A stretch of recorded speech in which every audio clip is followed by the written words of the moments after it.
한 주 동안 잘들 지내셨습니까? 아멘. 오늘은 여호와 하나님의 날이고 하나님만 예배하는 은혜의 날입니다. 그러므로 그 어떤 날보다 가장 귀하고 소중한 날이며 하나님의 축복이 임하는 그런 날인 것을 믿습니다. 아멘.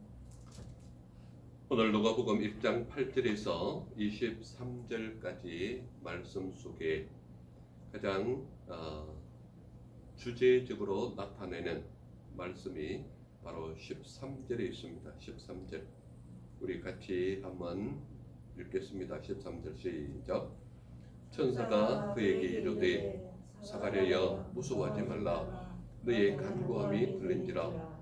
내 아내 엘리사벳이 내게 아들을 낳아주리니 그 이름을 요한이라 하라. 아멘. 전체적인 구절이 8절에서 23절까지 지속적으로 무엇에 초점이 맞춰져 있는가 하면 바로 사가랴 가정, 즉 엘리사벳이 아들을 낳겠다라는 것에 초점이 맞춰져 있습니다. 그래서 오늘 제목이 무엇으로 정해져 있나요? 예, 바로 제목이 요한의 출생 예고입니다. 출생 예고. 지금 낳은 것은 아닙니다. 출생하겠다라는 예고입니다. 예고. 그래서 13절을 아주 간단하게 한 문장, 아주 짧게 한 문장으로 만들어 보면 내 아내 엘리사벳이 내게 아들을 낳아주리니 그 이름을 요한이라 하라. 이 말입니다. 그래서 전체적인 내용은 바로 요한의 출생 예고를 말하고 있는 것이 오늘 본문 내 말씀입니다. 오늘을 살아가는 수많은 사람들의 모습 속에는 자녀가 없는 가정에 자녀 소식이 들려온다라고 말하는 것은 말할 수 없는 감동이 있습니다. 그것은 뭔가 하면 많은 사람들이 결혼을 하면 자녀를 갖기를 소망해요. 물론 오늘을 살아가는 많은 젊은이들은 결혼도 안 하겠다, 아이도 안 낳겠다 이렇게 하는 사람들이 많은 것을 볼 수는 있습니다. 시대적 유행처럼 번져가는 그런 모습이 있기 때문에 오히려 오늘을 살아가는 수많은 젊은이들은 자기 인생의 자기 엔조이, 즉 말하자면 자기만 즐기고자 하는 그런 모습의 세태들이 오늘날 나타나는 그들의 모습을 볼 수 있습니다. 그래서 요즘 큰이들 30대에 결혼하라고 하면은 이상한 사람처럼 쳐다보는 경우도 많습니다. 왜 그런가 하면 40대 총각 처녀들이 너무 많아요. 그래서 자녀가 없는 가정에서의 그들의 그 부부들의 간절한 소망은 사실은 자녀에 있는 것을 볼 수가 있습니다. 왜냐하면 하나님은 자녀가 많은 것을 하나님의 축복으로 말하고 있거든요. 그래서 성경적인 축복, 하나님의 축복은 무엇에다 비유하는가 하면 내 자녀들이, 이스라엘 백성들이 하늘의 별과 같이 바닷가의 모래같이 많게 하겠다. 이게 하나님이 주시는 축복이거든요. 그러므로 자녀가 없는 것은 오히려 하나님의 축복을 못 받은 것이고 하나님께서 복을 내려주셔서 축복이 가득한 가정은 자녀가 많은 것을 볼 수가 있다 이 말입니다. 그런데 오늘 우리가 읽은 이 본문 속에서 나타나는 이런 과정을 보면 사람들의 생활과 삶 속에서 비교하는 그 많은 것들이 있음에도 불구하고 굳이 이 내 아내 엘리사벳이 내게 아들을 낳아주겠다 이 말을 하는 것은 어떤 의미가 있느냐? 전체적으로 우리에게 보여지는 관점이 많이 있는데 오늘은 크게 드러나는 관점이 네 가지의 관점이 말씀 속에 드러나고 있습니다. 네 가지의 관점. 그게 뭔가 하면 내 아내 엘리사벳이 내게 아들을 낳아주겠다라는 이 말씀을 하기 위해서 크게 드러나는 네 가지 관점인데, 첫 번째 드러나는 관점이 뭔가 하면 사가랴가 성전에 들어가 분향했다라는 게 제일 먼저 관점에 드러납니다. 그게 어디에 있는가 하면 9절 말씀 우리 한번 볼까요? 9절 같이 시작. 제사장의 전례를 따라 제비를 뽑아 주의 성전에 들어가 분향하고. 즉 말하자면 사가랴가 지난번에 제가 설교한 것처럼 사가랴는 제사장입니다. 제사장. 아비야의 반열에 있고 그 제사장이었는데, 제사장은 1년에 2번 성전에 들어가서 이렇게 분향하는 그것이 이 반열대로 되어 있는데, 이스라엘 백성 중에는 각 족속마다 2개의 반열이 있거든요. 그 2 반열이 있기 때문에 반열대로 하나님의 성전에 들어가서 1주씩 성전 봉사를 하는데, 아비야 반열 중에 사가랴가 들어가게 된 거예요. 그런데요, 제사장이 한 족속 중에 제사장이 어느 정도 많은가 하면 1000명에서 많은 경우는 2-3천 정도가 제사장이에요. 하나님을 이렇게 성전 봉사를 하는 제사장이. 그러면 잘 보세요. 1000명에서 2000명, 많게는 3000명까지 되는 제사장의 족속들이 그들 속에 있는데, 그 반열대로 따져보면 수많은 제사장이 있는데 성전 봉사하는데 제비 뽑아서 들어갈 수 있는 기회가 일평생에 한 번 있을까 말까요? 전체적인 제사장의 숫자를 따지면. 그런데 사가랴가 성전에 들어가 분향했다라는 이 개념이 나오면서 사가랴가 반열의 차례대로 제사장의 직무를 했다라는 것은 제사장이 그 안에 들어가서 봉사하는데 자기가 뽑혔다 이 말이에요. 어떻게 뽑느냐? 제사장의 전례를 따라 제비를 뽑아서 선택을 하는 겁니다. 즉 말하자면 제사장이 제가 속해 있는 우리 반열에 제가 제사장이라면 들어가서 성전 봉사하는 거를 하얀 색깔 넣고 나머지는 전부 까만 색깔을 넣는다면 그 안에 들어가 있는 돌의 숫자만 해도 1000개, 2000개예요. 그런데 그 중에서 아비야 반열 중에서 사가랴가 하얀 돌을 선택할 정도의 기회는 정말 하나님께서 택했다, 이렇게 볼 수가 있는 거죠. 그래서 성전에 들어가는 봉사하는 제사장을 선택할 때도 누가 들어가야 되는지는 하나님께서 선택하는 것이라 그래가지고 유일하게 제비 뽑아 가지고만 들어가는 거예요. 하나님이 누가 선택할지를 모르기 때문에. 그래서 사가랴가 반열의 차례대로 제사장의 직무를 행하는데 어떻게 했느냐? 제사장의 전례를 따라서 제비 뽑기 해가지고 성전에 들어갔는데, 모든 백성들은 그 분향하는 시간에서 밖에서 기도를 하는 겁니다.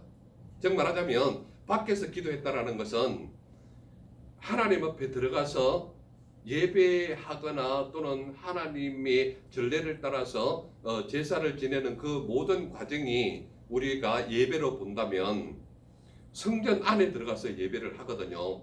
예배 전체적인 절차를. 그러면 백성들은 밖에서 기도했다, 이 말은 지금 사가랴가 들어가는 곳이 어디예요? 제사장만 들어갈 수 있는 지성소 안에, 즉 말하자면 성전이 이렇게 있다면 성전 안에 들어가면 물두멍이 있고 떡상이 있고 촛불 때 올리는 촛불상이 있고 이렇게 강대상이 있고, 그 안에 이렇게 대제사장만 들어갈 수 있는, 즉 말하자면 하나님을 만날 수 있는 지성소가 있는데, 그 지성소는 휘장으로 이렇게 가려져 있단 말이에요. 그런데 예수님께서 십자가에 돌아가신 이후로는 휘장이 완전히 갈라졌잖아요. 그래서 이 지성소 안을 말하는데, 지성소 안에서 사가랴가 하나님 앞에 이렇게 분향단에다가 이렇게 불을 피울 때에 백성들이 밖에서 기도했다라는 것은 지성소 안에는 백성들이 못 들어오기 때문에 성전 안에 있긴 하지만 지성소는 대제사장만 들어가니까 대제사장이 분향단에서 이렇게 불을 피울 때에 백성들은 지성소 바깥에서 성전 뜰에서 기도했다, 이 말을 하고 있는 겁니다. 그러니까 맨 처음에 나타나는 관점은 사가랴가 성전에 들어가 분향했다, 이 관점이 맨 처음에 드러나는 관점이에요. 그런데요, 두 번째로 나타나는 관점이 뭔가 하면 내 아내가 내게 아들을 낳아주겠다, 이 말을 하고 있는 겁니다. 몇 절에 있다고요? 13절. 아까 우리가 읽었죠? 한 번 더 읽겠습니다. 13절 시작. 천사가 그에게 이르되 사가랴여 무서워하지 말라. 너의 간구함이 들린지라. 내 아내 엘리사벳이 내게 아들을 낳아주리니 그 이름을 요한이라 하라. 그러니까 내 아내가 내게 아들을 낳아주겠다, 이 음성을 들은 겁니다. 그런데요, 사가랴의 모습을 한번 보세요. 주의 사자가 그에게 나타나 향단 우편에 섰다. 여기는 그 주의 사자가 나타난 모습을 보여주고 있고, 그가 말하는 모습이, 그의 말하는 모습이 뭔가 하면 내 아내 엘리사벳이 아들을 낳으리니 그 이름을 요한이라 하라, 이 말을 들은 겁니다. 그런데요, 사가랴가 보고 놀라며 무서워했다라는 말이 12절에 있습니다. 이것은 왜 지성소 안에 들어가는 제사장의 모습으로는 주의 사자가 나타났으면 굉장히 기뻐하고 환영해야 되는데, 여기에서 보면 주의 사자가 그에게 나타난 것을 보고 사가랴가 보고 놀라며 무서워했다, 이렇게 나타나 있습니다. 이것은 왜 그런가 하면요, 구약 선지자의 맨 마지막 선지자가 말라기입니다. 말라기.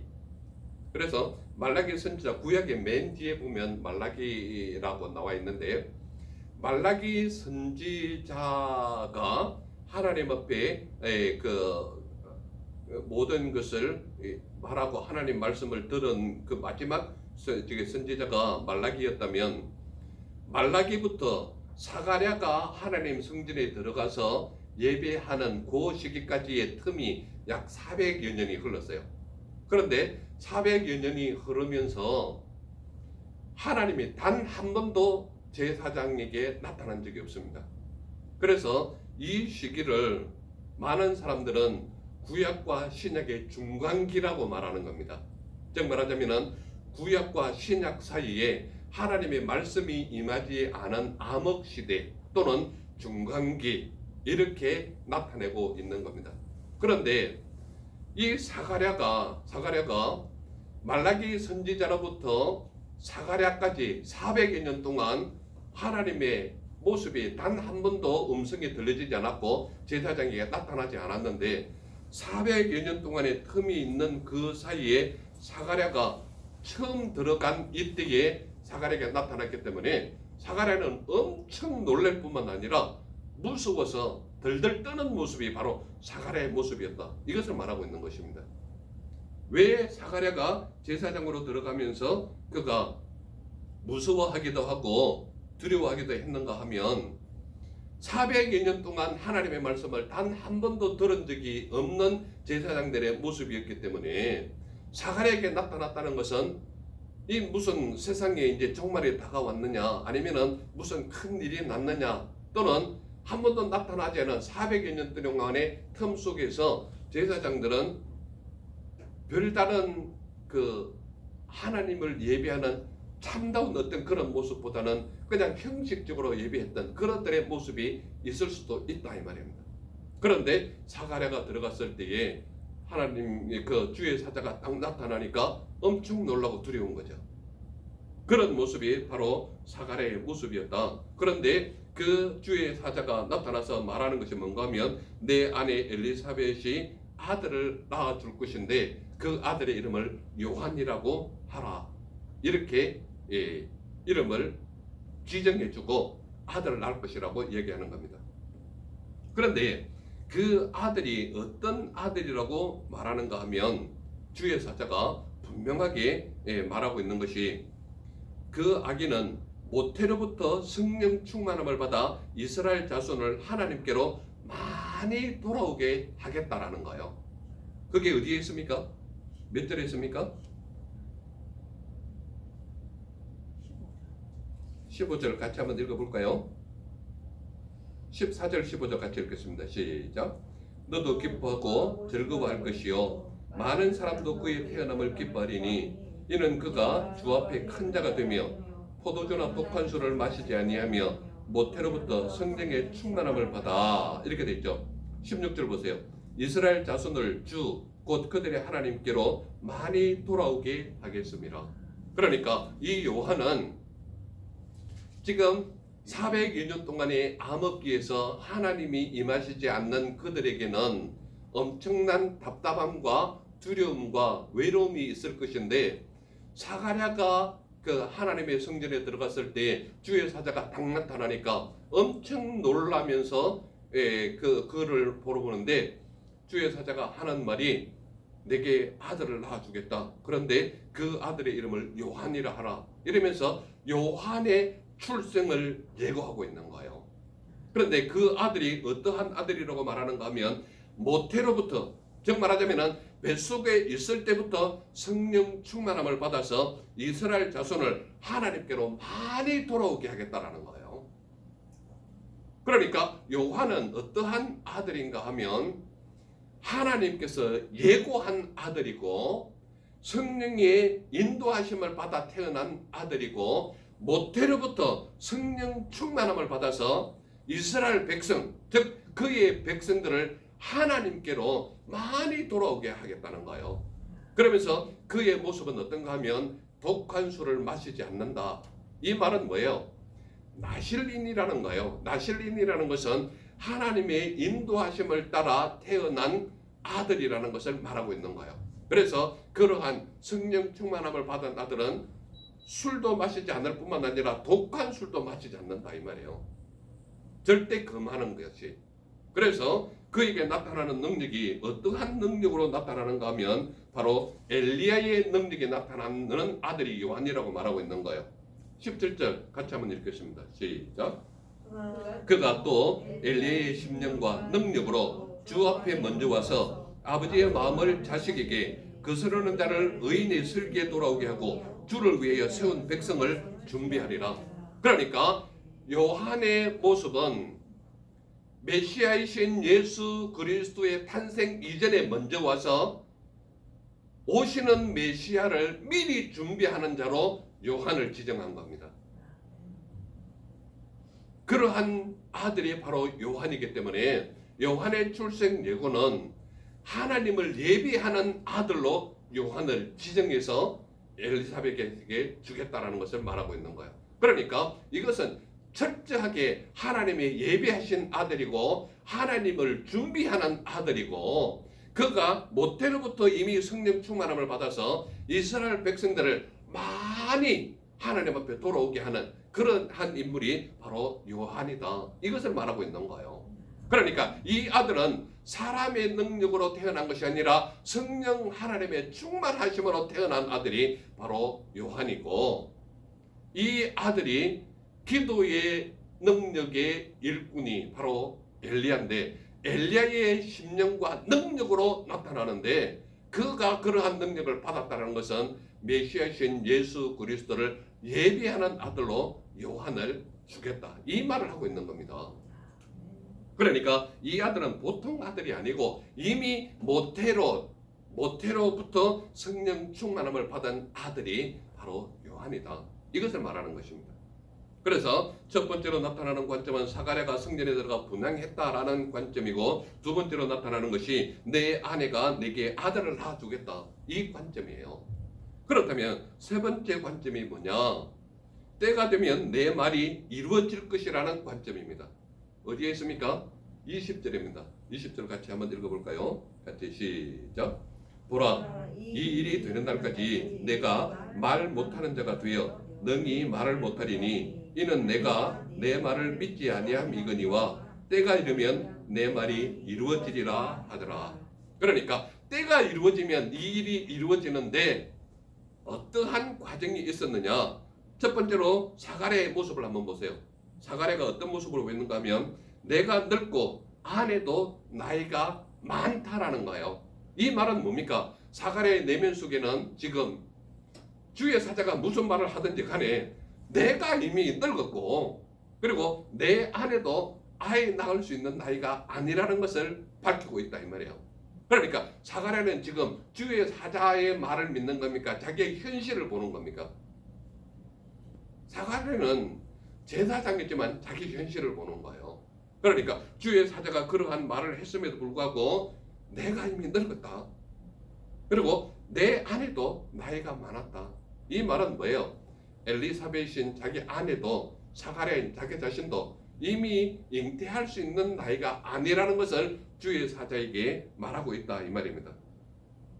그런데 자기 자신을 뭐라고 말하고 있는가 하면 잘 보세요.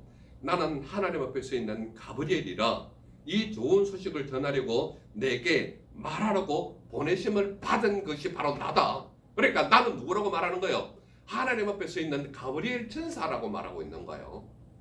그러니까 주의 사자라는 이 분이 누구냐? 바로 하나님 앞에 서 있는 천사 가브리엘이 너에게 왔다 이 말을 하고 있는 거예요. 이 좋은 소식을 전하라고. 천사는 항상 누구의 말을 전하는 대상입니까? 하나님의 말을 전하라고 보내는 전령사가 바로 천사거든요. 이 가브리엘 천사가 이 좋은 소식을 내게 전하라고 보내심을 받은 자가 바로 나다 이 말을 하고 있는 거예요. 그러면서 뭐라고 얘기하는가 하면 이 일이 되는 날까지 내가 말을 못하리니 내가 내 말을 믿지 않았기 때문이다 이 말을 하고 있는 겁니다. 그러니까 지금 사가랴의 모습은 어떤 모습인가 하면 내가 이미 나이도 많았지만 나가 늙은 거로만 만족하는 것이 아니라 내 아내도 이미 나이가 많아서 아이를 가질 수 있는 몸이 아니다. 지극히 현실적인 것을 말한 거예요.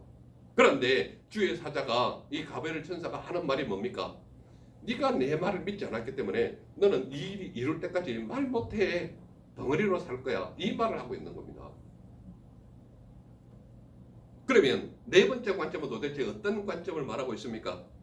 네 번째 관점은 그가 말을 못했다. 현실적인 모습을 말하고 있는 거야. 그가 말을 못했다. 몇 절이 있습니까? 22절을 보세요. 22절 같이 한번 읽겠습니다. 시작. 그가 나와서 그들에게 말을 못하니 백성들이 그가 성전 안에서 환상을 본 줄 알았더라. 그가 몸짓으로 뜻을 표시하며 그냥 말 못하는 대로 있더니 이렇게 돼 있죠. 그러니까 가브리엘 천사가 네가 믿음이 없기 때문에 너는 그 일이 이루어지는 것까지 말 못하는 덩어리로 살 것이다 말했거든요. 그런데 지금 네 번째 관점은 뭐예요? 그가 말을 못한 현실이 그대로 드러나고 있잖아요.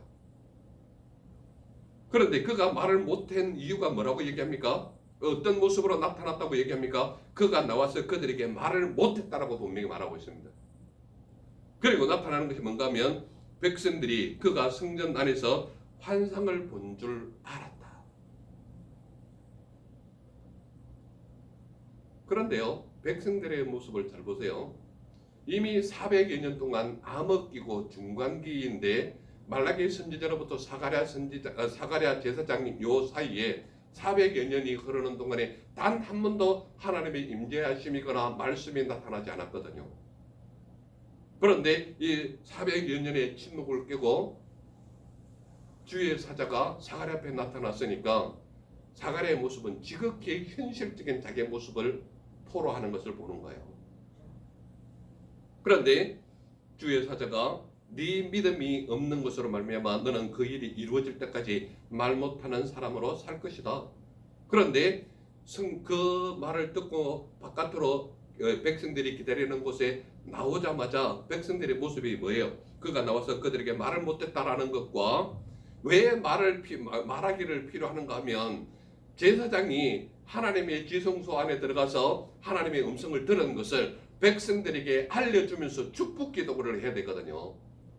그런데 여기에서 보면 그가 나와서 그들에게 말을 못했다. 그러면서 백성들이 뭐라고 얘기합니까? 그가 성전 안에서 환상을 본 줄 알았다. 그래서 어떻게 말합니까? 그가 몸짓으로 뜻을 표시하며 그냥 말 못하는 대로 있었다라고 말하고 있는 거예요. 그러면요, 이 전체적인 관점을 한번 보세요. 첫 번째 관점은 사가랴가 성전에 들어가 분양했다라는 것이 첫 번째 관점으로 나타나고 있고, 두 번째 관점은 내 아내가 내게 아들을 낳아주겠다라는 관점이 드러나고, 세 번째 관점은 때가 되면 내 말이 이루어질 것이다. 그런데요, 네 번째 관점이 어떻게 됩니까? 그가 말을 못했다. 이 관점이 분명하게 드러나고 있지 않습니까?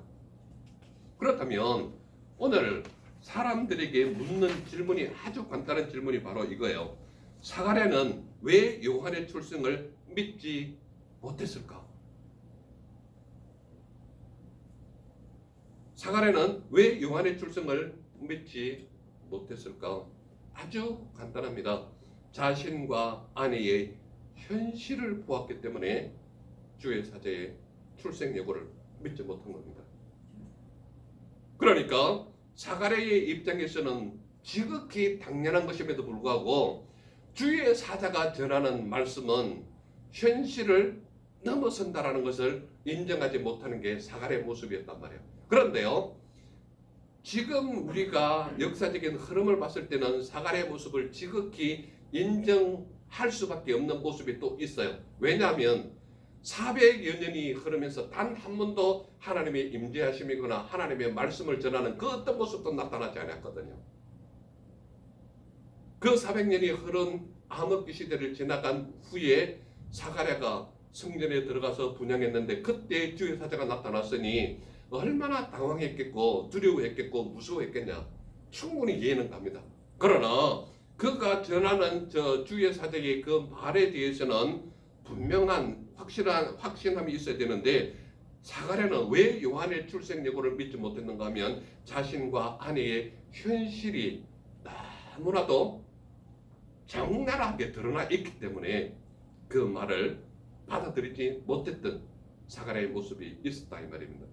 그렇다면 사가랴는 왜 요한의 출생을 믿지 못했느냐 하면은 자기 자신의 모습과 아내의 모습을 봤을 때 무엇을 인정할 수밖에 없는가 하면 잉태할 수 없는 여건이 자기에게 있는 거예요. 그래서 사가랴는 요한의 출생 예고를 믿지 못한 그의 모습을 볼 수가 있다 이 말입니다. 그렇다면 그는 왜 그런 모습으로 나타날 수밖에 없냐? 주의 사자의 말을 인정할 수가 없는 현실이 자기의 모든 여건들을 보았을 때 도저히 인정할 수 없는 거예요. 그래서 사가랴는 요한의 출생 예고를 믿지 못했다 이 말입니다. 그러나 우리에게 분명히 나타나는 것은 예수님의 능력이신데, 예수님은 사람의 생각을 뛰어넘는 능력의 하나님이 우리가 믿는 예수님이시다. 그 예수님은 400여 년의 침묵을 깨뜨리고 사람 앞에 나타나신 하나님의 역사심이 바로 우리 예수님의 모습이었다 이 말이에요. 주의 사자는 분명히 자기를 소개하기를 하나님 앞에서 있는 가브리엘이라고 했지만 가브리엘을 통하여 지금 누구의 능력을 나타내고 있는 거예요? 예수 그리스도의 능력이 이러한 능력을 나타낸다라는 것을 보여주고 있는 거예요. 그렇기 때문에 400여 년의 침묵을 깨뜨리고 사람 앞에 나타나신 하나님의 역사심이 우리가 믿는 예수님의 능력이시다. 그리고 분명히 예수님의 은혜는 잉태할 수 없는 노년의 몸으로 요한을 잉태케 하시는 하나님이 우리가 믿는 예수님이시다. 사가랴는 자기의 현실을 보고 자기의 여건들과 상황들을 보았지만 예수님은 현실과 관계없이 하나님의 능력은 그분의 능력으로 나타나는 것이 바로 예수 그리스도의 능력인 것입니다. 그러므로 내가 내 상황을 보는 것이나 내 현실을 보는 것이나 내가 느끼는 그 어떤 것보다도 하나님께서 말씀하시고 그 능력을 믿는 믿음의 사람에게는 그 능력의 역사심이 그에게 나타나는 거예요.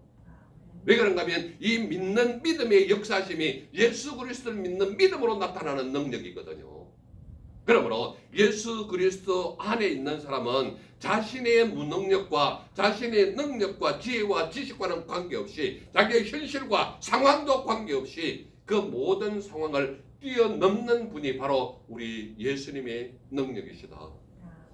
그러므로 그 예수님의 능력은 잉태할 수 없는 노년의 몸으로 요한을 잉태케 하시는 하나님이 우리 예수님의 능력이셨다. 그리고 무엇보다도 예수님은 요한의 출생 비밀을 간직하기 위해서 사가랴의 입을 막으신 하나님이 우리 예수님이시다.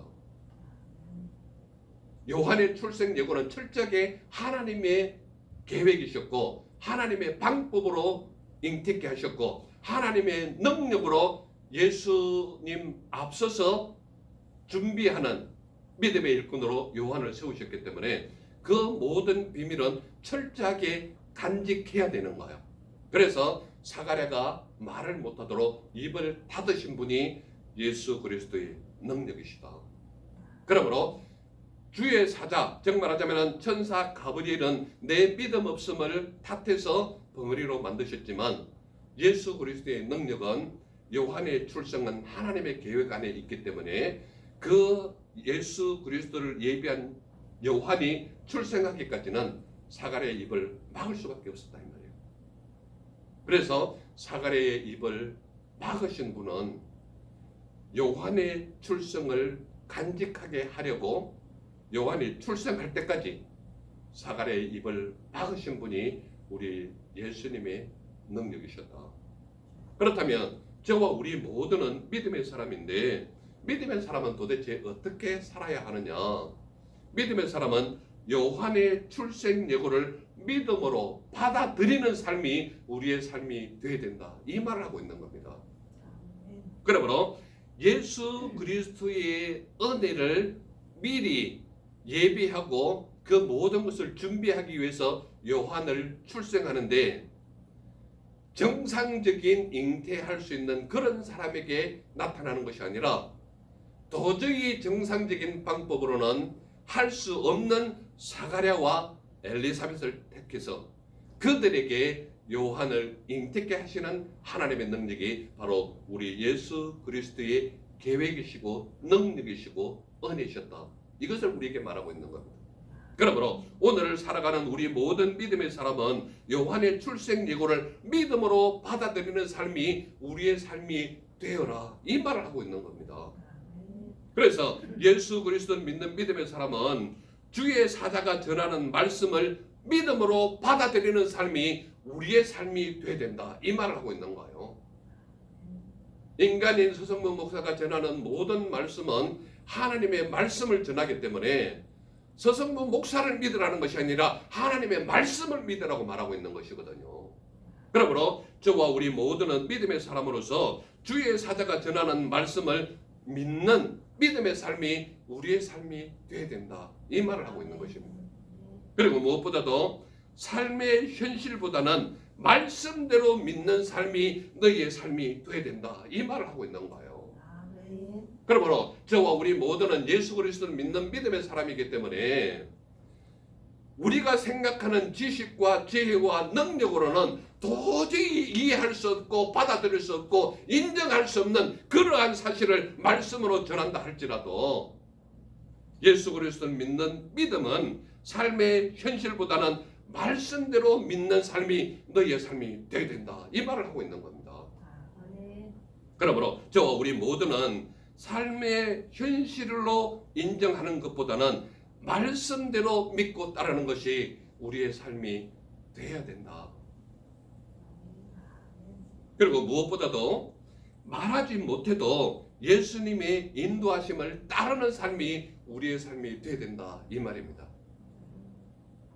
요한이 탄생하기까지 그 사가랴의 입을 닫힌 것이 적어도 그날 당장 잉태했다면 적어도 10개월인데 10개월 동안 말하지 못하는 제사장의 모습은 말할 수 없는 답답함이 있는 거예요. 그리고 무엇보다도 하나님의 말씀을 전하지 못하는 제사장의 입술은 말이 아닌 삶인 거예요. 하나님의 말씀을 전하지 못하는 주의 종은 주의 종의 역할을 오히려 상실해버리는 모습이 그에게 있는 거예요. 그러니까 사가랴의 모습 속에는 얼마나 답답함과 안타까움이 있겠어요. 그러나 그러한 상황에 있을지라도 말하지 못하는 상황이 있을지라도 예수님의 인도하심을 따르는 삶이 사가랴의 삶이었거든요. 그렇다면 저와 우리 모두는 어떠한 삶으로 살아라라고 말하고 있을까요? 말할 수 없는 안타까움과 탄식이 네 속에 있을지라도 예수 그리스도를 믿는 믿음의 삶이 너의 삶이 되어야 된다. 이 말을 하고 있는 거예요. 아멘. 그러므로 세상을 살아갈 때 그 어떤 답답함과 안타까움과 힘듦과 고통과 박해가 있다 할지라도 우리는 예수 그리스도를 믿는 믿음의 삶으로 나아가서 하나님께서 기뻐하시는 삶이 우리 모두의 삶이 되시기를 간절히 소망하는 것입니다. 아멘. 기도하겠습니다.